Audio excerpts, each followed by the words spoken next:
സർവസംശയച്ഛേത്താരം സച്ചിദാനന്ദവിഗ്രഹം സദാ സുസ്മേരവദനം ബാലകൃഷ്ണം നമാമ്യഹം. എല്ലാവർക്കും എൻ്റെ വിനീതമായ പ്രണാമം. 37ാമത്തെ ശീർഷകമാണ് നമുക്കിന്ന് വായിക്കേണ്ടത്. ആ ഭാഗത്തിൻ്റെ പേര് ഞാൻ ബ്രഹ്മമാകുന്നു. ഈശ്വരനെ പുറമേ അന്വേഷിച്ചിട്ട് കഥയില്ല. കാരണം ഈശ്വരതത്വം സകല ജീവികളുടെയും ഉള്ളിൽ ഞാൻ എന്ന ഭാവത്തിലാണ് പ്രകാശിക്കുന്നത്. അത് ഉള്ളിലാണ്, പുറത്തല്ല. ആ അനുഭവം എപ്പോഴും ഉള്ളിലാണ്. അപ്പോ ഈശ്വരൻ എവിടെയാണോ അനുഭവ വിഷയമാകുന്നത് അവിടെ തിരഞ്ഞാലല്ലേ അദ്ദേഹത്തെ കണ്ടെത്താൻ പറ്റൂ. പുറമേ അല്ലല്ലോ ഈ അനുഭവം എന്നും ഉള്ളിലാണല്ലോ. അതുകൊണ്ട് ആ അനുഭവം ഉള്ളിടത്ത് വേണം ഈശ്വരനെ അന്വേഷിക്കാൻ. എന്നാലേ യഥാർത്ഥ ഈശ്വര തത്വത്തെ നമുക്ക് നേടാൻ കഴിയുകയുള്ളൂ. അപ്പോ ഞാൻ ബ്രഹ്മമാണ്.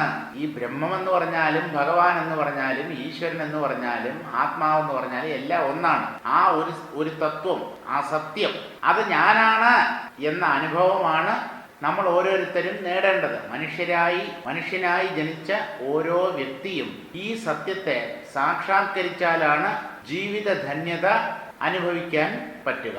അപ്പോൾ ആ ഞാൻ ബ്രഹ്മമാകുന്നു എന്ന ശീർഷകം എന്താണ് പറയുന്നത് എന്നുള്ളത് നമുക്കൊന്ന് കാണാം. അനൃത ജഡ ദുഃഖാത്മകമായിരിപ്പൊരു തനു തന്നാലേ ചെയ്യുന്നീരൊരു കാര്യങ്ങളും നിശ്ചേഷ്ട കാഷ്ഠമൊന്നും കായ്ക്കുന്നീലതു തന്നെ. നിശ്ചേഷ്ട കാഷ്ഠമൊന്നും കായ്ക്കുന്നീലതുപോലെ നിശേഷദേഹങ്ങളും ചേഷ്ടിക്കുന്നീല തന്നെ. അനൃത ജഡ ദുഃഖാത്മകമായിരിപ്പോരു തനു തന്നാലേ ചെയ്യുന്നീല ഒരു കാര്യങ്ങളും. നമ്മുടെ ശരീരവും ശരീര അവയവങ്ങളും ഉപയോഗിച്ചാണ് കർമ്മങ്ങൾ ചെയ്യുന്നത് എന്നാണല്ലോ ധരിച്ചു വച്ചിരിക്കുന്നത്. ഈ ശരീരം എന്താണ് എന്ന് ചോദിച്ചാൽ ജഡമാണ് എന്നാണ് ആദ്യത്തെ ഉത്തരം. ഇനി ഈ ജഡത്തിന്റെ സ്വഭാവം എന്ത് എന്ന് ചോദിച്ചാൽ അനൃതം ജഡം ദുഃഖം. അനൃതം എന്ന് പറഞ്ഞാൽ മിഥ്യ, മായ, വാസ്തവത്തിൽ ഇല്ലാത്തത്, കള്ളമാണ്. ഇപ്പോഴുണ്ടെന്ന് തോന്നും, കുറെ വർഷങ്ങൾക്ക് ശേഷം അതില്ലാതായി പോകും. അതിന് ശാശ്വതമായ ഒരു സ്ഥിതിയില്ല. നശിക്കാത്തതല്ല ശരീരം. ശീര്യത്തെ ഇതി ശരീരം എന്നാണ് ആ ശരീരപദത്തിന്റെ നിർവചനം തന്നെ. ജീർണിക്കുന്നു, ജീർണിച്ച് അവസാനം ഇല്ലാതാവുന്നു, നശിക്കുന്നു. അതുകൊണ്ടാണ് ഈ ദേഹത്തിന് ശരീരം എന്ന പേര് ലഭിച്ചത്. ഇനി ദേഹം എന്ന പേരോ ദഹ്യതേ ഇതി ദേഹഃ. ദഹിപ്പിക്കപ്പെടുന്നു, കത്തിക്കപ്പെടുന്നു, ചുട്ട് ചാമ്പലാക്കപ്പെടുന്നു എന്നുള്ളത് കൊണ്ട് ദേഹം എന്ന പേരും കിട്ടി. ഈ ദേഹമാണ് ഞാനെന്ന് ജീവിച്ചാൽ എങ്ങനെയാണ് നമുക്ക് ജ്ഞാനം കിട്ടുക? ഇല്ലാത്തതിനെ സത്യമെന്ന് വിചാരിക്കുന്നവന് എങ്ങനെയാണ് സത്യാനുഭവം ഉണ്ടാവുക? അപ്പൊ ഈ ജഡത്തിന്റെ സ്വഭാവം അനൃതം ജഡം ദുഃഖം.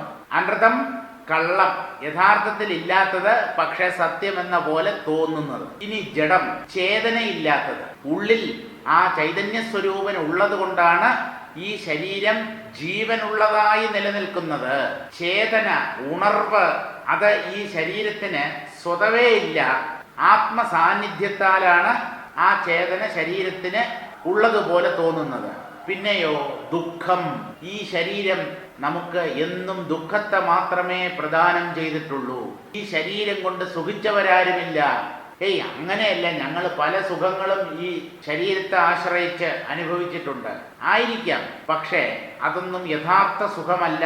ചില നൈമിഷികമായ ക്ഷണികങ്ങളായ സുഖങ്ങൾ മാത്രമാണ് ഈ ജഡശരീരത്തെ ആശ്രയിച്ച് മനുഷ്യർക്ക് ലഭിക്കുന്നത്. കൃഷ്ണൻ എന്താ പറയുന്നത്? അനിത്യം അസുഖം ലോകം ഇമം പ്രാപ്യ ഭജസ്വമാം. അല്ലയോ മനുഷ്യരെ, അനിത്യവും അസുഖവുമായ എന്ന് പറഞ്ഞാൽ ദുഃഖപൂർണവുമായ, ഇത് ശാശ്വതമല്ല. കണ്ടുകൊണ്ടിരിക്കുമ്പോ തന്നെ ഇത് മാറിപ്പോവും. സദാ പരിണമിക്കുന്ന ഒന്നാണ് ഈ ലോകം. ഈ അസത്യമായ ലോകത്തിൽ, ദുഃഖം മാത്രം നമുക്ക് സമ്മാനിക്കുന്ന ഈ ലോകത്തിൽ നമ്മൾ വന്ന് ജനിച്ചു കഴിഞ്ഞു. അങ്ങനെ ജനിച്ചു കഴിഞ്ഞ അല്ലയോ മനുഷ്യരെ, നിങ്ങൾ എന്ത് ചെയ്യണമെന്ന് ഞാൻ പറയാം. നിങ്ങൾ കേൾക്കുമോ? അനുസരിക്കുമോ? അനിത്യമസുഖം ലോകം ഇമം പ്രാപ്യ. ഈ നശ്വര ജഗത്തിൽ പിറവിയെടുത്തിട്ട് നിങ്ങൾ എന്ത് ചെയ്യണം എന്ന് പറയാം. ഭജസ്വമാം, എന്നെ ഭജിക്കൂ. നശിക്കുന്ന, ജീർണിച്ചു കൊണ്ടിരിക്കുന്ന ഈ ലോകം അല്ലെങ്കിൽ ശരീരം, ലോകത്തിനും ശരീരത്തിനും തമ്മിൽ വലിയ വ്യത്യാസമൊന്നുമില്ല. രണ്ടും ജഡമാണ്, രണ്ടും ഉണ്ടായതാണ്, രണ്ടും ജീർണിച്ചു കൊണ്ടിരിക്കുന്നവയാണ്, രണ്ടും നശിക്കുകയും ചെയ്യും. അതുകൊണ്ട് ബ്രഹ്മാണ്ടത്തെയും പിണ്ടാണ്ടത്തെയും വേറെ വേറെയായി കാണണ്ട, രണ്ടിൻ്റെയും സ്വഭാവം ഒന്ന് തന്നെ. ഇങ്ങനെ ഈ നശ്വര ജഗത്തിൽ വന്ന നിങ്ങൾ അനശ്വരനായ ഈ എന്നെ, ഭഗവാനെ സദാ സ്മരിച്ചുകൊണ്ട് ഇവിടെ ജീവിക്കൂ. അതുമാത്രമാണ് നമുക്ക് ആത്യന്തികമായ ശ്രേയസ് നൽകുന്നത്. അനൃത ജഡ ദുഃഖാത്മകമായിരിപ്പോരു തനു തന്നാലെ, തനു ശരീരം. ഈ ശരീരം കള്ളമാണ്, വാസ്തവമല്ല. ഇതിന് സത്യം സത്യം എന്നാണ് നമ്മൾ വിചാരിക്കുന്നത്. നമ്മുടെ ഉറക്കത്തിൽ നമ്മുടെ ഈ ശരീരത്തിന് എന്തു പറ്റുന്നു? അതിനൊന്നും പറ്റുന്നില്ല.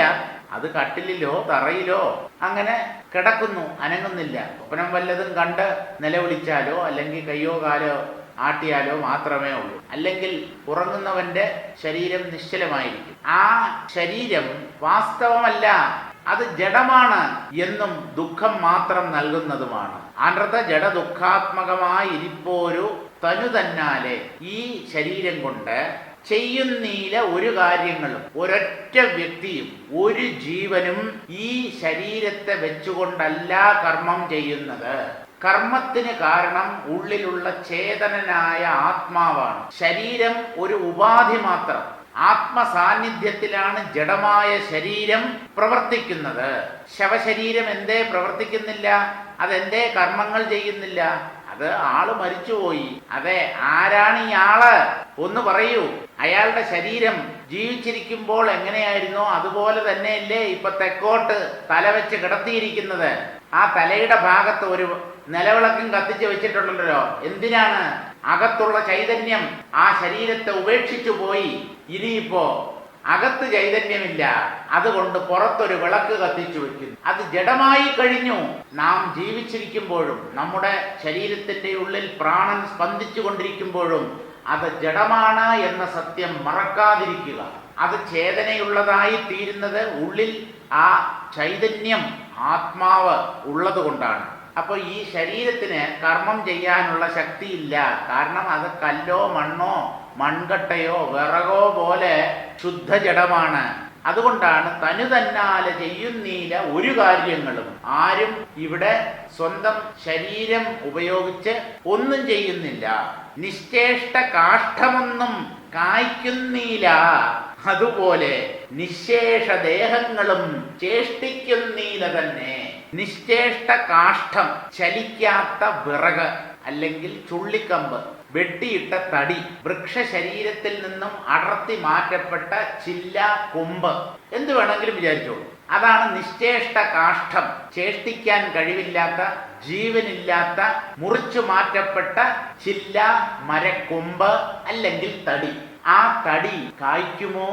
അതിൽ പൂക്കൾ ഉണ്ടാകുമോ? വെട്ടിയിട്ട തടി പൂക്കുമെങ്കിൽ കൊള്ളാമല്ലോ.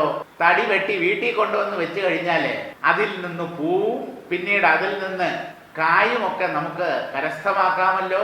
എത്ര എളുപ്പം! ഒരു മാവിന്റെ ഒരു ചില്ല മുറിച്ച് വീട്ടിൽ കൊണ്ട് വെച്ചിരുന്നാ മതി.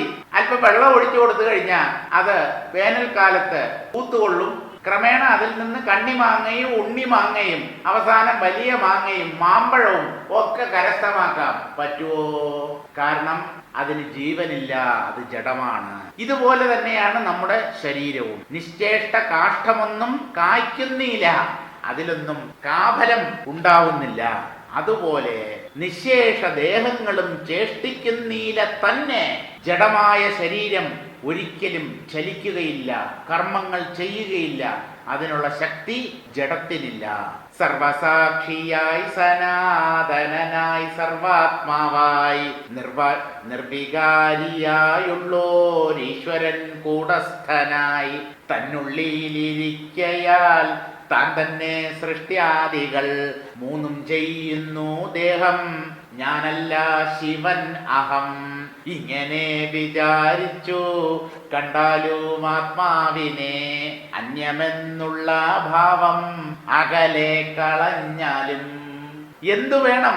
ഈ ശരീരം ജഡമാണ്, അതിന് ചലിക്കാനോ പ്രവർത്തിക്കാനോ ഉള്ള കഴിവില്ല. കർമ്മം ചെയ്ത് ഫലത്തെ ഉണ്ടാക്കാൻ ഈ ശരീരത്തിന് ശക്തിയില്ല.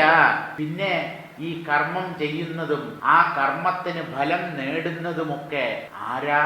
സർവസാക്ഷിയായി സനാതനനായി സർവാത്മാവായി എല്ലാറ്റിൻ്റെയും സാക്ഷിയായി സനാതനനായി നശിക്കാത്തവനായി എന്നും നിലനിൽക്കുന്നവനായി സർവാത്മാവായി സകല ജീവികളുടെയും ആത്മാവായി സകല ജീവശരീരങ്ങളിലും കുടികൊള്ളുന്ന ആ ബ്രഹ്മ പിപീലിക പര്യന്തം. ശങ്കരാചാര്യരുടെ ആ പ്രശസ്തമായ 5 ശ്ലോകങ്ങൾ ഉണ്ടല്ലോ, മനീഷാപഞ്ചകം. അതിലെന്താ പറയുന്നത്? ആ ബ്രഹ്മാദി പിപീലികാന്തതനുഷു പ്രോത ജഗത് സാക്ഷിണി. അത് തന്നെയാണെന്നേ, അല്പം പോലും അർത്ഥവ്യത്യാസമില്ല. ബ്രഹ്മാവ് മുതൽ ഉറുമ്പ് വരെയുള്ള അനേകം ശരീരങ്ങളിൽ പലതരത്തിലുള്ള ശരീരങ്ങളുടെ ഉള്ളിൽ ജഗത്തിനെ സാക്ഷിരൂപത്തിൽ അനുഭവിച്ചുകൊണ്ട് കഴിയുന്ന ആ ചൈതന്യമാണ് ഞാൻ എന്ന് മനസ്സിലാക്കുന്ന ഒരു വ്യക്തി, അയാൾ ചണ്ടാല കുലത്തിൽ ജനിച്ചവനാണെങ്കിലും ഈ ആദിശങ്കരൻ ആ വ്യക്തിയെ ഗുരുവായി സ്വീകരിച്ച് സാഷ്ടാംഗ പ്രണാമം ചെയ്യുന്നു എന്നാണ് മനീഷാപഞ്ചകത്തിൽ ശങ്കരാചാര്യർ പറയുന്നത്. ചണ്ടാലോസ്തു സതുദ്വിജോസ്തു ഗുരുരിത്യേഷ മനീഷാ മമ. അദ്ദേഹം ഗുരുവാണ് എന്നുള്ളത് എൻ്റെ ഉറച്ച അഭിപ്രായമാണ്. അല്ലാതെ വെറുതെ നല്ല വാക്ക് പറയുകയില്ല, പൊളി പറയുകയില്ല. സത്യമായും അദ്ദേഹത്തെ ഞാൻ ഗുരുവായി അംഗീകരിക്കുന്നു. അയാളുടെ ജാതിയും മതവും എന്തിനാ നോക്കുന്നത്? ബ്രഹ്മനിഷ്ഠനാണോ, ബ്രഹ്മജ്ഞാനം അദ്ദേഹത്തിന്റെ ഉള്ളിൽ പ്രകാശിക്കുന്നുണ്ടോ, അതുമാത്രം നോക്കിയാൽ മതി. ആ ബ്രഹ്മാദി പിപീലികാന്തതനുഷു പ്രോത ജഗത് സാക്ഷിണി. ബ്രഹ്മാവ് മുതൽ ഉറുമ്പ് വരെയുള്ള സകല ശരീരങ്ങളിലും ചൈതന്യരൂപത്തിൽ കുടികൊള്ളുന്നവനായി അതാത് ശരീരങ്ങളെ ചേഷ്ടിപ്പിക്കുന്നവനായി ചലിപ്പിക്കുന്നവനായി ഈ ആത്മാവ് ആരാലും കാണപ്പെടാതെ എല്ലാറ്റിനും സാക്ഷിയായി എല്ലാറ്റിനെയും കണ്ടുകൊണ്ട് എന്നാൽ ആരാലും കാണപ്പെടാതെ ഗൂഢമായി വർത്തിക്കുന്നു ജീവശരീരങ്ങളിൽ. സർവാത്മാവാണ് ഈ പരമാത്മാവ്. എല്ലാ ദിക്കിലും എല്ലാറ്റിൻ്റെയും അകവും പുറവും ഇത് നിറഞ്ഞു നിൽക്കുന്നു. അങ്ങനെയുള്ള നിർവികാരിയായുള്ള ഒരു ഈശ്വരൻ, അദ്ദേഹത്തിന് ഒരു പരിണാമവും മാറ്റവും സംഭവിക്കുന്നില്ല. ആ ഈശ്വരൻ ശരീരത്തിൽ കൂടസ്ഥ രൂപത്തിൽ പ്രകാശിക്കുന്നു. കൂടസ്ഥൻ എന്ന് പറഞ്ഞാൽ ഞാൻ ഉണ്ട് എന്ന അനുഭവത്തിന്റെ അധിഷ്ഠാനമായി നിൽക്കുന്ന സത്യം ബ്രഹ്മം, അത് തന്നെയാണ് കൂടസ്ഥൻ. ആ കൂടസ്ഥനെയാണ് നാം വേണ്ടവണ്ണം മനസ്സിലാക്കാതെ ഞാൻ എന്ന ജീവനായി അജ്ഞാനം കൊണ്ട് തെറ്റിദ്ധരിക്കുന്നത്. അതിനെ ആത്മാവാണെന്ന് അറിയൂ, പ്രശ്നങ്ങളൊക്കെ തീർന്നു. കൂടസ്ഥോഹം എന്ന് ഭാവന ചെയ്യൂ. ഞാൻ കൂടസ്ഥനായ പരമാത്മാവാണ്. ഞാൻ ജനിച്ചു മരിക്കുന്ന ഈ ശരീരമല്ല, ഞാനൊരു വ്യക്തിയല്ല, എങ്ങും നിറഞ്ഞു നിൽക്കുന്ന അഖണ്ഡ ബോധമാണ് എന്ന് ഭാവന ചെയ്യൂ. ആ കൂടസ്ഥൻ നമുക്ക് അനുഭവപ്പെടും. നിർവികാരിയായുള്ള ഒരു ഈശ്വരൻ കൂടസ്ഥനായി തന്നുള്ളിലിരിക്കയാൽ, പുറത്തല്ല, തൻ്റെ ശരീരത്തിൻ്റെ ഉള്ളിൽ ഞാനുണ്ട് എന്ന അനുഭവത്തിൻ്റെ ആധാരശിലയായി, ആ അനുഭവത്തിൻ്റെ അധിഷ്ഠാനമായി ആ ഈശ്വരൻ സ്ഥിതി ചെയ്യുന്നു. അതുകൊണ്ട് താൻ തന്നെ സൃഷ്ടിയാദികൾ മൂന്നും ചെയ്യുന്നു. ഈശ്വരൻ സൃഷ്ടിസ്ഥിതി സംഹാരങ്ങൾ നടത്തുന്നു എന്നാണല്ലോ ഈ ഭക്തന്മാർ വിശ്വസിക്കുന്നതും പ്രചരിപ്പിക്കുന്നതുമൊക്കെ. ആ ഈശ്വരൻ മറ്റാരുമല്ല, എൻ്റെ ഉള്ളിൽ ഞാൻ എന്ന് സദാ അനുഭവപ്പെട്ടുകൊണ്ടിരിക്കുന്ന കൂടസ്ഥൻ തന്നെ എന്ന് മനസ്സിലാക്കുമ്പോൾ സൃഷ്ടിസ്ഥിതി സംഹാരങ്ങൾ മൂന്നിനും ഉത്തരവാദി ഞാൻ തന്നെയാണ് എന്ന് പറയേണ്ടതായി വരും. അപ്പോഴെന്ത് പറയും? ദേഹം ഞാനല്ല, ശിവൻ അഹം, ഞാൻ ശരീരമല്ല. ശരീരത്തെ ചൈതന്യവത്താക്കി തീർത്തുകൊണ്ട് ശരീരത്തിന് കർമ്മം ചെയ്യാനുള്ള ശക്തി നൽകിക്കൊണ്ട് പ്രാണരൂപത്തിൽ തൻ്റെ സാന്നിധ്യം കൊണ്ട് തന്നെ ശരീരത്തെ പ്രവർത്തിപ്പിക്കുന്ന ശിവസ്വരൂപമാണ് ശിവോഹം. ജപിച്ചോളൂ, ഭാവന ചെയ്തോളൂ. അല്ലാതെ അയ്യോ എനിക്ക് വയ്യ, എൻ്റെ ശരീരത്തിൽ ഒരുപാട് രോഗങ്ങളുണ്ട്, വയറുവേദന, തലവേദന. ഇവിടെ തനിക്ക് ഒരു വേദനയുമില്ല. താൻ ശരീരത്തെ അതിവർത്തിച്ചിരിക്കുന്ന കേവല ചൈതന്യമാണ്. അങ്ങനെ ഭാവന ചെയ്ത് ശരീരതലത്തിൽ നിന്ന് ഉയരണം. അതാണ് മനുഷ്യൻ ചെയ്യേണ്ടത്. എപ്പോഴൊക്കെ താൻ ശരീരമാണ് എന്ന ഭാവന തൻ്റെ മനസ്സിനെ തളർത്തിക്കളയുന്നുവോ അപ്പോഴൊക്കെ തത്വബോധത്തിൻ്റെ പിൻബലത്തോടുകൂടെ സടകുടഞ്ഞെഴുന്നേൽക്കണം. തൻ്റെ ആത്മത്വത്തെ, താൻ ആത്മാവാണെന്നുള്ള ഭാവനയെ ശക്തിപ്പെടുത്തണം. ഇതൊരു നിരന്തരമായ പ്രക്രിയയാണ്. അങ്ങനെ ആവണം. എന്നാലേ ഈ ആത്മാനുഭവം നേടാൻ കഴിയൂ. ദേഹം ഞാനല്ല, ശിവനഹം. ഇങ്ങനെ വിചാരിച്ച് കണ്ടാലും ആത്മാവിനെ, ഇങ്ങനെ വിചാരിച്ച് ആത്മാവിനെ കണ്ടാലും, ഈ വിചാരമാണ് നമുക്ക് ആത്മാനുഭവം നേടിത്തരുന്നത്. എന്തെങ്കിലും മന്ത്രം കണ്ണുമടച്ച് പലവരും ജപിച്ചത് കൊണ്ട് ആത്മാനുഭവം കിട്ടില്ല. മന്ത്രജപത്തിന് ഫലമുണ്ടാവും, ഇല്ല എന്ന് പറയുന്നില്ല. നിങ്ങൾക്ക് പല സിദ്ധികളും കിട്ടി എന്ന് വരാം. അഷ്ടമഹാസിദ്ധികൾ നിങ്ങൾ മന്ത്രജപത്തിലൂടെ നേടിയെടുത്തു എന്ന് വരാം. പക്ഷേ ആത്മജ്ഞാനമാകുന്ന മഹാഫലം, അത് ഞാൻ ആത്മാവാണ് എന്ന നിരന്തരമായ ചിന്തയിലൂടെ, മനനപ്രക്രിയയിലൂടെ, ധ്യാനത്തിലൂടെ നേടിയെടുക്കേണ്ട ഒന്നാണ്. ഇങ്ങനെ വിചാരിച്ചു കണ്ടാലും ആത്മാവിനെ, അന്യമെന്നുള്ള ഭാവം അകലക്കളഞ്ഞാലും ഞാൻ ആത്മാവിൽ നിന്ന് വേറിട്ടവനാണ്, ആത്മാവ് മറ്റെന്തോ ആണ്, ഞാൻ അതിനെ നേടാൻ ശ്രമിക്കുന്നവനാണ്. ഇങ്ങനെ ഭേദബുദ്ധിയോടുകൂടെ ആത്മാവിനെ സമീപിക്കുന്നവന് ഒരിക്കലും ആ ആത്മാവ് തെളിഞ്ഞു കിട്ടാൻ പോകുന്നില്ല. തജ്ജലാനിധി ശാന്ത ഉപാസീത. ജഡങ്ങളെയൊക്കെ ഉള്ളുകൊണ്ട് നീക്കിക്കളഞ്ഞിട്ട് ഇതൊന്നും ഞാനല്ല, ചിദാനന്ദ രൂപ ശിവോഹം ശിവോഹം, ചൈതന്യ സ്വരൂപനായ ആ പരമാത്മാവാണ് യഥാർത്ഥത്തിൽ ഞാൻ. ഈ ഭാവനയെ നിരന്തരം ഉള്ളിൽ ഉറപ്പിക്കൂ. വേറെ എന്താ മാർഗം? താൻ ആത്മാവായിരിക്കെ അതിനെ എങ്ങനെയോ വിസ്മരിച്ചിട്ട് താൻ ദേഹമാണ്, തനിക്ക് ഇന്ദ്രിയങ്ങളുണ്ട്, മനസ്സുണ്ട്, ഇങ്ങനെയുള്ള തെറ്റിദ്ധാരണകളിലൂടെയാണല്ലോ നാം ജീവഭാവത്തിലേക്ക് പതിച്ചത്. ഇതിൽ നിന്ന് ഉയരണമെങ്കിൽ എന്തു വേണം? തിരിച്ചു ചിന്തിക്കൂ. ഞാൻ ശരീരമല്ല, പ്രാണനല്ല, മനസ്സല്ല, ഇന്ദ്രിയങ്ങളല്ല, ബുദ്ധിയല്ല, ഞാൻ വ്യക്തിയുമല്ല, ഞാൻ ഒരു തത്വമാണ്, അഖണ്ഡ ബോധസ്വരൂപമായ ബ്രഹ്മതത്വമാണ് ഞാൻ. ഈ ഭാവനയെ നിരന്തരം നിലനിർത്തണം. അതാണ് നമ്മെ ആത്മാനുഭവത്തിലേക്ക് നയിക്കുക. താൻ ആത്മാവിൽ നിന്ന് അന്യനാണ് അല്ലെങ്കിൽ വേറിട്ടവനാണ് എന്നുള്ള വിചാരത്തെ, ഭാവത്തെ അകലക്കളഞ്ഞാലും ആ വിചാരത്തെ ഉള്ളിൽ നിന്ന് അടിച്ചു പുറത്താക്കൂ. ഞാൻ ആത്മാവാണ് എന്ന് നിരന്തരം ഭാവന ചെയ്യൂ. സാരം വായിക്കാം. ക്ഷണികവും ജഡദുഃഖമയവുമായിരിക്കുന്ന ശരീരം ഒരു കാര്യവും ചെയ്യുന്നില്ല. കാരണം അത് ജഡമാണ്. ജഡം എന്ന് പറഞ്ഞാൽ നിശ്ചേഷ്ടം, ചലിക്കാത്തത്, സ്വയം അനങ്ങാൻ കഴിയാത്തത്. അതെന്ത് കർമ്മം ചെയ്യാൻ? നിശ്ചേഷ്ട കാഷ്ഠങ്ങളൊന്നും കായ്ക്കുന്നില്ല. ജീവനില്ലാത്ത ചില്ലകളും മറ്റും, മരത്തിൽ നിന്ന് വെട്ടി മാറ്റപ്പെട്ട ചില്ലകൾ പൂക്കുകയോ കായ്ക്കുകയോ ഒന്നും ചെയ്യുന്നില്ലല്ലോ. കാരണം അതിൽ ജീവനില്ല. ഇതുപോലെ ശരീരം വെറും ജഡമാണ്. അതിൻ്റെ ഉള്ളിൽ ജീവരൂപിയായ ആത്മാവ് നിലനിൽക്കുന്നത് കൊണ്ടാണ്, സ്ഥിതി ചെയ്യുന്നത് കൊണ്ടാണ് ശരീരം ചൈതന്യമുള്ളതുപോലെ പ്രവർത്തിക്കുന്നത്.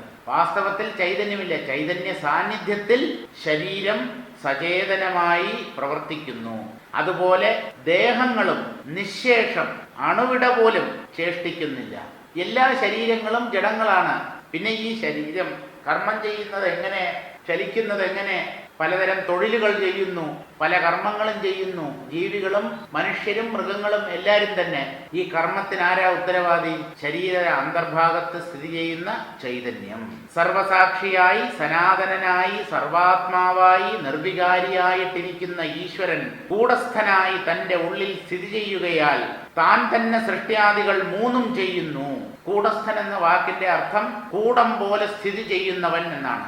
അനങ്ങാത്തവൻ, അനക്കമില്ലാത്തവൻ, പാറ പോലെ ഉറച്ചിരിക്കുന്നവൻ, കൊല്ലന്റെ ആലയിലെ കൂടം പോലെ. കൂടം എന്നുള്ളത് ഒരു നല്ല ഭാരമുള്ള, എത്ര ശക്തിയായി അടിച്ചാലും അല്പം പോലും സ്ഥാനമാറ്റമില്ലാതെ ഉറച്ചു നിൽക്കുന്ന ഒരു വലിയ ലോഹ കഷണമാണ്. അതിൻ്റെ പുറത്ത് വെച്ചാണ് ഈ ഇരുമ്പിനെ ചൂടാക്കി കാച്ചി പഴുപ്പിച്ച് അതിനെ മറ്റ് ഉപകരണങ്ങൾ കൊണ്ട് അടിച്ച് പരത്തി പലതരത്തിലുള്ള ആയുധങ്ങളും ഉണ്ടാക്കുന്നത്. അപ്പം അത് ചൂടായിരിക്കുമ്പോൾ തന്നെ അതിനെ അടിച്ച് ഷേപ്പ് വരുത്തണം. അടിച്ച് ഷേപ്പ് മാറ്റുകയല്ല വേണ്ടത്, അടിച്ച് ഷേപ്പ് വരുത്തണം. വെട്ടുകത്തിയാണെങ്കിൽ വെട്ടുകത്തി, കോടാലിയാണെങ്കിൽ കോടാലി, അങ്ങനെ ഏത് ഉപകരണം, ഏത് ആയുധമാണോ വേണ്ടത് അത് ആ ഇരുമ്പിലെ ചൂട് നഷ്ടപ്പെട്ട് കഴിഞ്ഞാൽ നമുക്ക് ആ രൂപത്തിലാക്കാൻ പറ്റില്ല. അതുകൊണ്ട് ചൂടോടുകൂടെ നല്ല റെഡ് ഹോട്ടായിരിക്കുമ്പോൾ നല്ല പോലെ കാച്ചി പഴുപ്പിച്ച് ആ ചൂടോടുകൂടെ തന്നെ അതിനെ അടിച്ച് ഓരോ ആവശ്യമായ ആകൃതി അതിനുണ്ടാക്കണം. അപ്പോൾ അത് ഏതിൻ്റെ പുറത്ത് വെച്ചാണോ ഈ കൊല്ലൻ അടിച്ച് അതിനെ രൂപപ്പെടുത്തുന്നത്, ആ വസ്തുവിനെയാണ് കൂടം എന്ന് പറയുന്നത്. അത് അനങ്ങാത്ത ഒന്നായിരിക്കണം, എന്നാലല്ലേ അടി ബലക്കുകയുള്ളൂ. അടിക്കുമ്പോൾ ആ അധിഷ്ഠാനം തന്നെ ഇങ്ങനെ അനങ്ങി നീങ്ങി പോയാൽ ആ അടിക്ക് ശക്തി ഉണ്ടാവില്ല. അതുകൊണ്ട് നല്ല ഭാരമുള്ള ഒന്നായിരിക്കും കൂടമായിട്ട് ഉപയോഗിക്കുക. ആ കൂടത്തെ പോലെ അനങ്ങാതെ സ്ഥിതി ചെയ്യുന്നവനാണ് ഈ ആത്മാവ്. അതുകൊണ്ടാണ് ആത്മാവിന് കൂടസ്ഥൻ എന്ന പേര് സിദ്ധിച്ചത്. അപ്പോൾ ഈശ്വരൻ കൂടസ്ഥനായി തൻ്റെ ഉള്ളിൽ സ്ഥിതി ചെയ്യുകയാൽ താൻ തന്നെ സൃഷ്ടിയാദികൾ മൂന്നും ചെയ്യുന്നു എന്ന് പറഞ്ഞാൽ സൃഷ്ടിസ്ഥിതി സംഹാരങ്ങൾ. ദേഹം ഞാനല്ല, ഞാൻ ശിവനാണ് എന്നിങ്ങനെ വിചാരിച്ച് ആത്മാവിനെ കണ്ടുകൊള്ളുക എന്ന് പറഞ്ഞാൽ ആത്മാവിനെ സദാ ഭാവന ചെയ്ത് ഉറപ്പിക്കുക. കാലക്രമത്തിൽ ഞാൻ ആത്മാവാണ് എന്നുള്ള അനുഭവം ഉള്ളിൽ പ്രകാശിക്കും. ഇങ്ങനെയാണ് ആത്മാവിനെ കണ്ടെത്തുക അല്ലെങ്കിൽ സാക്ഷാത്കരിക്കുക. ആത്മാവും താനും അന്യമെന്നുള്ള ഭാവം തള്ളിക്കളയുക.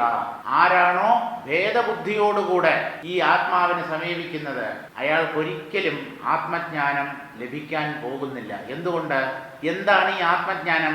ഞാൻ ആത്മാവാണ് എന്നുള്ള അറിവാണ് ആത്മജ്ഞാനം. അപ്പോൾ നമ്മൾ ആദ്യമേ തന്നെ ഞാൻ വേറെ ആത്മാവ് വേറെ എന്നുള്ള ഭേദഭാവത്തോടു കൂടിയാണ് മുമ്പോട്ട് പോകുന്നതെങ്കിൽ ഈ ഐക്യം, ഈ താദാത്മ്യം നമുക്ക് എങ്ങനെ സിദ്ധിക്കും? ആദ്യമേ തന്നെ കൃത്രിമമായിട്ടെങ്കിലും ഞാൻ ആത്മാവാണ് എന്ന് ചിന്തിച്ചുറപ്പിക്കണം. കാലക്രമത്തിൽ അത് അനുഭവത്തിൽ വന്നുകൊള്ളൂ, അത് അനുഭവപ്പെട്ടുകൊള്ളൂ. അല്ലാതെ ആദ്യമേ തന്നെ ഞാൻ വേറെ ആത്മാവ് വേറെ എന്നുള്ള ഭേദബുദ്ധി വച്ചു പുലർത്തിയാൽ ഒരിക്കലും താൻ ആത്മാവാണ് എന്നുള്ള അറിവ് ഉള്ളിൽ പ്രകാശിക്കുകയില്ല. ഇനി എന്ത് പറയുന്നു എന്ന് നോക്കാം. സൃഷ്ടിസ്ഥിത്യന്തങ്ങളെ ചെയ്വാനായി മേവിടുന്ന സ്രഷ്ടാവും മുകുന്ദനും പരമേശനുമഹം ലോകവും ചരാചര സ്ഥാവര ജംഗമവും ആകവേ താനായി നിന്ന രൂപവുമഹം തന്നെ സർവസാക്ഷിയായി സകലാഗമസ്വരൂപനായി നിർവികാരിയാം പരമാനന്ദൻ സദൈവ ഞാൻ തന്നെ സമസ്തവും എന്നു ബോധിക്കമായ ഭ്രാന്തികളെല്ലാം ദൂരെ കളക മനോഹരേ താൻ തന്നെ ജഗത്തുക്കൾ ആയതെന്നറിഞ്ഞാലും താൻ തന്നെ ജഗന്നാഥനായിരിപ്പതും സദാ താൻ തന്നെ സദാശിവ ബ്രഹ്മാനന്ദമായതും ഭ്രാന്തി കൊണ്ടങ്ങുമിങ്ങും അന്വേഷിക്കേണ്ട ബാലേ. ഒരു ആത്മജ്ഞാനിയുടെ ബ്രഹ്മനിഷ്ഠന്റെ സ്വാനുഭവത്തെയാണ് ഈ വരികൾ വെളിപ്പെടുത്തുന്നത്. ആത്മാവിനെ സാക്ഷാത്കരിച്ച ഒരു മഹാത്മാവിന്റെ ഉള്ളനുഭവം എന്തായിരിക്കും? അതാണ് ഇവിടെ പറയുന്നത്. സൃഷ്ടിസ്ഥിത്യന്തങ്ങളെ ചെയ്യുവാനായി മേവിയിടുന്ന സ്രഷ്ടാവും മുകുന്ദനും പരമേശനും അഹം. സൃഷ്ടിസ്ഥിതി സംഹാരങ്ങൾ ചെയ്യുന്ന ഓരോരോ മൂർത്തികളുണ്ടല്ലോ. സൃഷ്ടിക്ക് ബ്രഹ്മദേവൻ, സ്ഥിതി അല്ലെങ്കിൽ പാലനം അതിന് മഹാവിഷ്ണു, സംഹാരം അതിന് രുദ്രൻ അല്ലെങ്കിൽ ശിവൻ, പരമേശ്വരൻ. ഈ ത്രിമൂർത്തികളാണ് യഥാക്രമം സൃഷ്ടിസ്ഥിതി സംഹാരങ്ങൾക്ക് ഉത്തരവാദികൾ. അപ്പൊ ഈ സൃഷ്ടിസ്ഥിതി അന്തങ്ങളെ അല്ലെങ്കിൽ സൃഷ്ടിസ്ഥിതി സംഹാരങ്ങളെ ചെയ്യുന്ന അതിനായി നിയോഗിക്കപ്പെട്ട സ്രഷ്ടാവും സൃഷ്ടികർത്താവായ ബ്രഹ്മദേവനും മുകുന്ദനും അഥവാ മഹാവിഷ്ണുവും പരമേശനും അല്ലെങ്കിൽ ശിവനും അല്ലെങ്കിൽ പരമേശ്വരനും രുദ്രനും അഹം ഞാനാണ്. അതായത് തന്നിൽ നിന്ന് അന്യനായി ഒരു ഈശ്വരനില്ല. താൻ തന്നെയാണ് ഈശ്വരൻ. ഈശ്വരൻ തന്നെയാണ് താനായി പ്രകടമായിരിക്കുന്നത്. ഇതാണ് ഒരു ആത്മജ്ഞാനി ഉള്ളിൽ അനുഭവിക്കുന്നത്. അറിയുകയല്ല, ചിന്തിക്കുകയല്ല, വിചാരിക്കുകയില്ല, വിശ്വസിക്കുകയില്ല, അനുഭവിക്കുന്നു. സാക്ഷാത്തായി ഉള്ളിൽ താൻ ഈശ്വരനാണ്, ബ്രഹ്മമാണ്, ത്രിമൂർത്തികൾ താനാണ്. ത്രിമൂർത്തികളുടെ ഉള്ളിലുള്ള അതേ ചൈതന്യം തന്നെയാണ് തൻ്റെ ഉള്ളിൽ ഞാൻ എന്ന ഭാവത്തോടു കൂടി പ്രകാശിക്കുന്നത്. ഇതാണ് ഒരു ബ്രഹ്മനിഷ്ഠന്റെ, ബ്രഹ്മജ്ഞാനിയുടെ ആന്തരമായ അനുഭവം. ലോകവും ചരാചര സ്ഥാവര ജംഗമവും ആകവേ താനായി നിന്ന രൂപവുമഹം തന്നെ. ഈ ത്രിമൂർത്തികൾ മാത്രമല്ല, ഈ ലോകവും ആ ലോകത്തിലുള്ള ചരാചരങ്ങളും ചലിക്കുന്നവയും ചലിക്കാത്തവയുമായ എന്തൊക്കെയുണ്ടോ അതെല്ലാം, അതുപോലെ സ്ഥാവര ജംഗമങ്ങളും. ചരാചരങ്ങൾ എന്ന് പറഞ്ഞാൽ അവിടെ ജീവികളെയാണ് ഉദ്ദേശിക്കുന്നത്. ചില ജീവികൾ അധികം സഞ്ചരിക്കുകയില്ല, ഒരു സ്ഥലത്ത് അങ്ങനെയിരിക്കും. അത് അചരങ്ങളായ ജീവികളാണ്. അങ്ങനെയുള്ള ജീവികൾ. ചരങ്ങളായ ജീവികൾ എന്ന് പറഞ്ഞാൽ ഓടിച്ചാടി പല സ്ഥലങ്ങളിൽ അലഞ്ഞു തിരിയുന്ന ജീവികളാണ് ചരജീവികൾ. അപ്പൊ ജീവികളിൽ തന്നെ ചരം അചരം എന്ന രണ്ട് വിഭാഗങ്ങളുണ്ട്. ഇനി ജഡങ്ങളെ എടുത്താൽ സ്ഥാവര ജഡങ്ങളും ജംഗമ ജഡങ്ങളും ഉണ്ട്. സ്ഥാവര ജഡങ്ങൾ എന്ന് പറഞ്ഞാൽ അനങ്ങാതെ ഒരിടത്ത് തന്നെ ഇരിക്കുന്ന കല്ല്, മണ്ണ്, പാറ, നിർജീവ വസ്തുക്കൾ, അവയെല്ലാം സ്ഥാവര ജഡങ്ങളാണ്. ചലിക്കുന്ന ജഡങ്ങളുണ്ടോ? ജംഗമ ജഡങ്ങൾ. എല്ലാ ശരീരങ്ങളും ജംഗമ ജഡങ്ങളാണ്. അത് മനുഷ്യന്റെ ആകട്ടെ, വൃക്ഷലതാദികളുടെ ആകട്ടെ, പക്ഷി മൃഗാദികളുടെ ആകട്ടെ, ശരീരങ്ങൾ ആരുടെ ആയാലും അതെല്ലാം ജഡങ്ങളാണ്. പക്ഷേ ഉള്ളിൽ ഈ ചൈതന്യം ഇരിക്കുന്നത് കൊണ്ട് അവ ചലിക്കാനുള്ള ശക്തിയോട് കൂടിയവയായിരിക്കുന്നു. അത്രയേ ഉള്ളൂ. ശരീരം ജഡം തന്നെ. ചലിക്കുന്ന ജഡശരീരങ്ങളുണ്ട്, ചലിക്കാത്ത ജഡശരീരങ്ങളുണ്ട്. ഇങ്ങനെ ലോകവും ചരാചരങ്ങളും സ്ഥാവര ജംഗമങ്ങളും ആകവേ താനായി നിന്ന രൂപവും അഹം തന്നെ. ഇതെല്ലാം അതുപോലെ എൻ്റെ ഉള്ളിൽ ഞാൻ എന്ന് പ്രകാശിക്കുന്ന ആ അനുഭവവും ആ ചൈതന്യവും എല്ലാം ഒന്ന് തന്നെ. ഞാൻ തന്നെയാണ് അനന്തകോടി ബ്രഹ്മാണ്ടങ്ങളുടെ രൂപത്തിൽ സ്വയം വെളിപ്പെട്ടിരിക്കുന്നത്. ഞാൻ മാത്രമേ ഇവിടെയുള്ളൂ. ഞാനല്ലാതെ അണുപോലും ഇവിടെ മറ്റൊന്നില്ല. ഇതാണ് അദ്വൈത അനുഭവം. രണ്ടില്ല അവിടെ, താൻ മാത്രം. ആ താൻ എന്ന് പറഞ്ഞാൽ ജീവഭാവമല്ല, ജീവന്റെയും അധിഷ്ഠാനമായ പരമാത്മാവ്. അത് ഞാൻ തന്നെയാണ്. ആ ആത്മതത്വം മാത്രമേ ഇവിടെ ഉള്ളൂ. ഇതാണ് ഒരു ബ്രഹ്മജ്ഞാനിയുടെ ഉള്ളിലെ അനുഭവം. സർവസാക്ഷിയായി സകലാഗമസ്വരൂപനായി നിർവികാരിയാം പരമാനന്ദൻ സദൈവ ഞാൻ ആരെന്നോ?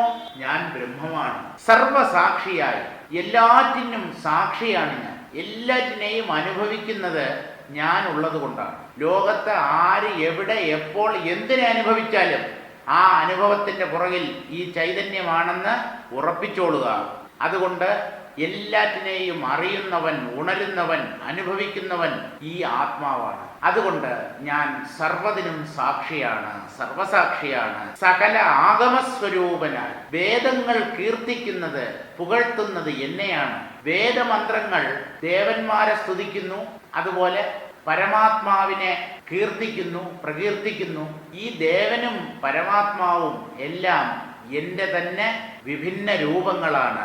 അപ്പോൾ ഞാൻ വേദങ്ങളാൽ പാടി പുകഴ്ത്തപ്പെടുന്നവനാണ്, സകല ആഗമസ്വരൂപനായി. വേദങ്ങൾ വേദമന്ത്രങ്ങളിലൂടെ എന്നെയാണ് സ്തുതിക്കുന്നത്. ഇതാണ് ഒരു ആത്മജ്ഞാനിയുടെ അനുഭവം. അല്ലാതെ ഏതോ ദൈവത്തെ പാടി പുകഴ്ത്തുന്നു വേദമന്ത്രങ്ങൾ എന്നല്ല. ആ ഈശ്വരൻ ഞാൻ തന്നെ എന്നാണ് അനുഭവം. നിർവികാരിയാം പരമാനന്ദൻ, ഒരു തരത്തിലുള്ള വികാരവുമില്ലാത്ത എന്ന് പറഞ്ഞാൽ ഒരു തരത്തിലുള്ള പരിണാമവും സംഭവിക്കാത്ത പരമാനന്ദ സ്വരൂപനായ ബ്രഹ്മമാണ് ഞാൻ. എപ്പോഴും പണ്ടും അങ്ങനെയായിരുന്നു, ഇപ്പോഴും അങ്ങനെ തന്നെ, ഇനിമേലും അങ്ങനെയാവും. എന്നാലല്ലേ മാറ്റമില്ലാത്തവൻ എന്ന് പറയാൻ പറ്റൂ. അങ്ങനെ നിർവികാരിയായ ആത്മസ്വരൂപമാണ് ഞാൻ എന്നും. ഈ സ്ഥിതിക്ക് ഒരു കാലത്തും മാറ്റമുണ്ടാവില്ല. ഇനിയോ ഞാൻ തന്നെ സമസ്തവും എന്നു ബോധിക്കമായ ഭ്രാന്തികളെല്ലാം ദൂരെ കളക മനോഹരേ. എന്തിനാ ഇങ്ങനെ ഓരോന്നും എടുത്തു പറഞ്ഞ് വെറുതെ വാക്കുകളെ വ്യർത്ഥമായി ചെലവഴിക്കുന്നത്? ഞാൻ തന്നെ സമസ്തവും, എല്ലാം ഞാൻ തന്നെ. ഈ കാണുന്നതെല്ലാം, ജീവനുള്ളതും ഇല്ലാത്തതും ചരവും അചരവും എല്ലാം എൻ്റെ തന്നെ സ്വരൂപമാണ്. ഞാനല്ലാതെ ഈ പ്രപഞ്ചത്തിൽ മറ്റൊന്നും മറ്റാരും തന്നെയില്ല, എല്ലാം എൻ്റെ പ്രകടരൂപങ്ങൾ. ഇതാണ് ആത്മജ്ഞാനിയുടെ അനുഭവം. ഞാൻ തന്നെ സമസ്തവും എന്ന് ബോധിക്ക, എന്ന് മനസ്സിലാക്കൂ, അറിയൂ, അനുഭവത്തിലൂടെ സാക്ഷാത്കരിക്കൂ. മായാഭ്രാന്തികളെല്ലാം ദൂരക്കളക മനോഹരെ. അല്ലയോ സുന്ദരി, വിവേകമാണ് നിന്റെ സൗന്ദര്യം, ബാഹ്യ സൗന്ദര്യമല്ല. നിന്റെ ബുദ്ധി വിവേകം കൊണ്ട് സമ്പുഷ്ടമാണ്. അതുകൊണ്ട് നീ മറ്റു സുന്ദരികളെക്കാളും സൗന്ദര്യമുള്ളവളാണ്. നീയാണ് മിസ് യൂണിവേഴ്സ്. ബുദ്ധിയുടെ സൗന്ദര്യം, ബുദ്ധിയുടെ അഴക്, അത് വിവേകമല്ലാതെ മറ്റൊന്നുമല്ല. അതുകൊണ്ട് ഹേ സുന്ദരി, മനോഹരി, മായ കൊണ്ട് തോന്നിയ ഭ്രമത്തെ എല്ലാം ദൂരക്കളയുക. അതിനെയൊക്കെ ഉള്ളിൽ നിന്ന് നീക്കൂ. ആത്മാവ് മാത്രമേ ഇവിടെയുള്ളൂ. അത് സത്യവസ്തുവാണ്. മായ അതിൻ്റെ ഒരു ശക്തിവിശേഷം മാത്രമാണ്. ആ മായയിൽ ഉണ്ടെന്ന് തോന്നുന്നതാണ് അനന്തകോടി ബ്രഹ്മാണ്ടങ്ങൾ. അതില്ല. അതൊക്കെ യഥാർത്ഥത്തിൽ അധിഷ്ഠാനമായ പരമാത്മാവ് തന്നെ, അഥവാ ഞാൻ തന്നെ എല്ലാം എന്ന് നല്ലതുപോലെ മനസ്സിലാക്കൂ, സാക്ഷാത്കരിക്കൂ എന്നാണ് ശിഷ്യയോട് ആചാര്യൻ പറയുന്നത്. താൻ തന്നെ ജഗത്തുക്കളായതെന്നറിഞ്ഞാലും താൻ തന്നെ ജഗന്നാഥനായിരിപ്പതും സദാ. അനന്തകോടി ബ്രഹ്മാണ്ടങ്ങൾ, നക്ഷത്രങ്ങളും താരാപഥങ്ങളും ക്ഷീരപഥങ്ങളും ഉപഗ്രഹങ്ങളും ഗ്രഹങ്ങളും ധൂമകേതുക്കളും വാൽനക്ഷത്രങ്ങളും ഈ ആകാശത്തിലൂടെ എന്തൊക്കെയാണ് പാഞ്ഞു നടക്കുന്നത്, അതെല്ലാം താൻ തന്നെ, താനാകുന്ന ആത്മസത്തയിലെ വെറും മായ കാഴ്ചകൾ. ആ രൂപങ്ങളൊക്കെ മിന്നിമറയുന്നവ, അവയ്ക്കൊന്നും ശാശ്വത സ്ഥിതിയില്ല. ഇതിൻ്റെയൊക്കെ അധിഷ്ഠാനമായി ഇരിക്കുന്നത് ഞാൻ തന്നെയാണ്. എൻ്റെ ശക്തി വിശേഷമാണ് ഈ പ്രപഞ്ച രൂപത്തിൽ കാണപ്പെടുന്നത്. മായ എൻ്റെ ശക്തിയാണ്. ആ മായയാണ് ഈ പ്രപഞ്ചത്തെ സൃഷ്ടിച്ച് രക്ഷിച്ച് അഴിക്കുന്നത്. താൻ തന്നെ ജഗത്തുക്കളായതെന്നറിഞ്ഞാലും താൻ തന്നെ ജഗന്നാഥനായിരിപ്പതും സദാ. പ്രപഞ്ചരൂപം കൈക്കൊണ്ട് പ്രകാശിക്കുന്നത് താൻ തന്നെയാണ് എന്ന് അല്ലയോ സ്ത്രീരത്നമേ നീ മനസ്സിലാക്കൂ. അതുമാത്രമല്ല, ഈ ജഗത്തിന്റെ നാഥനും താൻ തന്നെ, ജഗതീശ്വരനും താൻ തന്നെ. ജഗത്തും താൻ തന്നെ, ആ ജഗത്തിന്റെ ഈശ്വരനും താൻ തന്നെ എന്നറിയൂ, അനുഭവിക്കാൻ ശ്രമിക്കൂ. ആ അറിവ് നേടിയാലേ ജീവിതം ധന്യമാവൂ. അപ്പോഴേ പൂർണ്ണ തൃപ്തി, പൂർണ്ണ ശാന്തി നമുക്ക് അനുഭവപ്പെടൂ. താൻ തന്നെ ജഗന്നാഥനായിരിപ്പതും സദാ.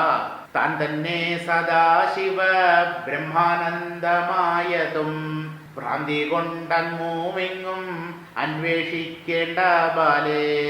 താൻ തന്നെ സദാശിവ ബ്രഹ്മാനന്ദമായതും.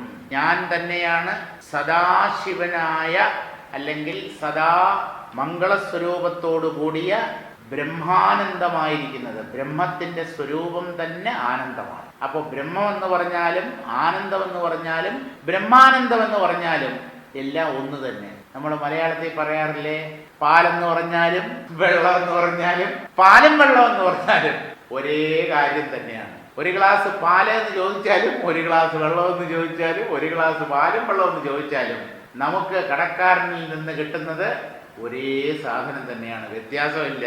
അതുപോലെ താൻ തന്നെയാണ് ജഗത്തും, താൻ തന്നെയാണ് ജഗന്നാഥനും, താൻ തന്നെയാണ് സദാ മംഗളസ്വരൂപത്തോടു കൂടി കഴിയുന്ന ബ്രഹ്മം അല്ലെങ്കിൽ ബ്രഹ്മാനന്ദവും എന്ന് സാക്ഷാത്കരിക്കൂ.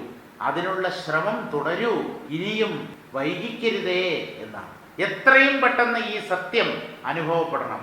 അതെന്താ ഇത്ര തിടുക്കം എന്ന് ചോദിച്ചാൽ, നമുക്ക് ആയുസ് ഇനി എത്രയുണ്ടെന്ന് അറിയില്ല.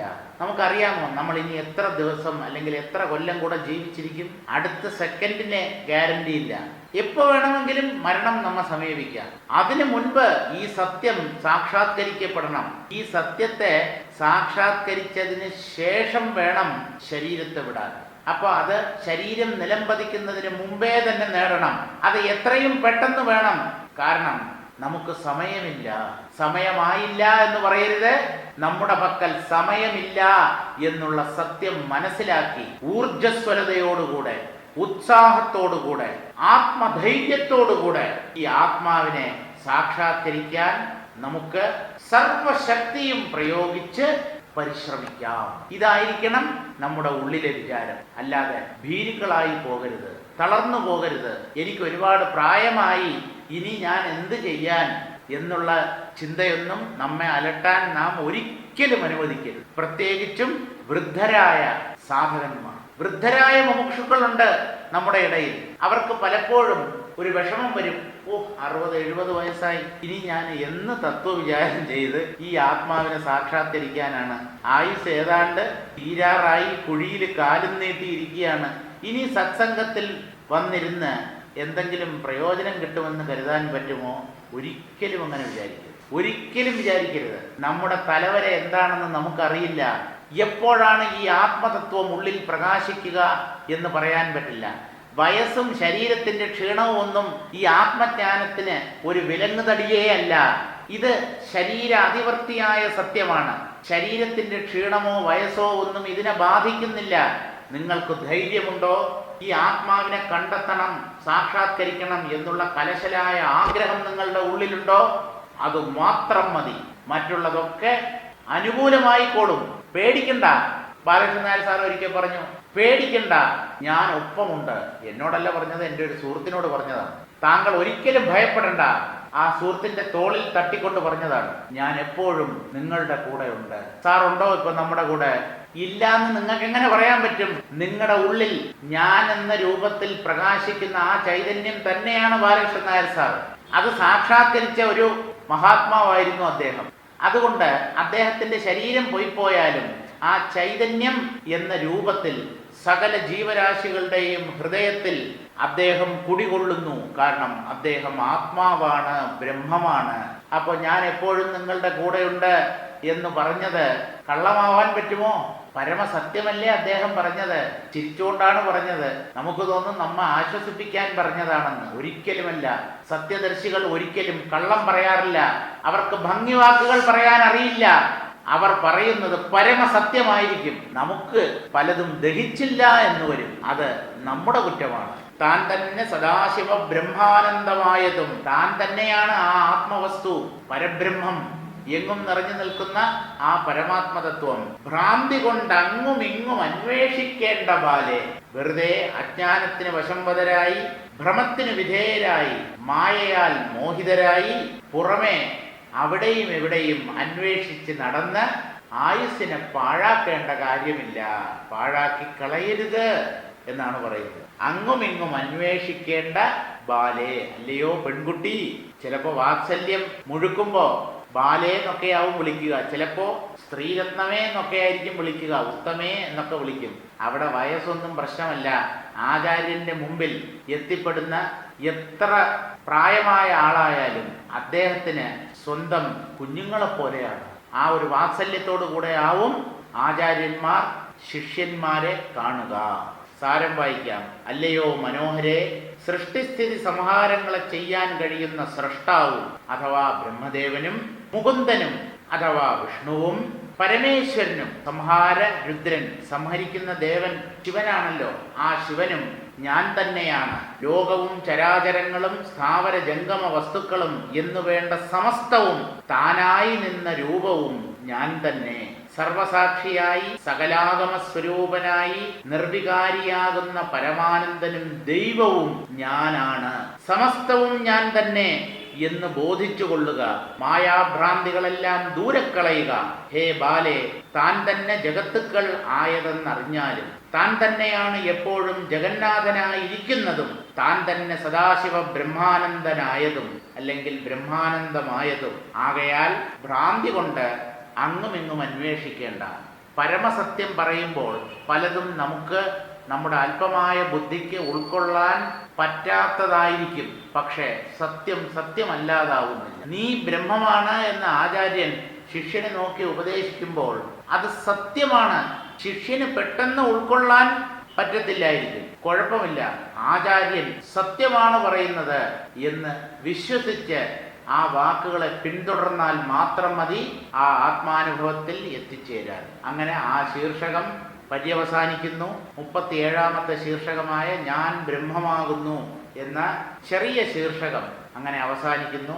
അടുത്തത് 38ാമത്തെ ശീർഷകമാണ് പ്രതിമാരാധന അഥവാ വിഗ്രഹാരാധന. പുറമേ വിഗ്രഹങ്ങളെയും പടങ്ങളെയും മറ്റും ആരാധിച്ച് ഈശ്വര ദർശനത്തിനായി ശ്രമിക്കുന്നവരാണല്ലോ ഏറിയ കൂറും ആ പ്രതിമാരാധന എങ്ങനെ വേണം, ഈ പ്രതിമാരാധന അല്ലെങ്കിൽ വിഗ്രഹാരാധന ചെയ്യുന്നവർ അവർക്ക് എവിടെയാണ് പിഴവ് പറ്റുന്നത്, ഈ കാര്യങ്ങളെ വ്യക്തമാക്കി തരികയാണ് ആ പ്രതിമാരാധന എന്നുള്ള ശീർഷകത്തിൽ. അത് നമുക്ക് അടുത്ത ക്ലാസ്സിൽ വായിക്കാം.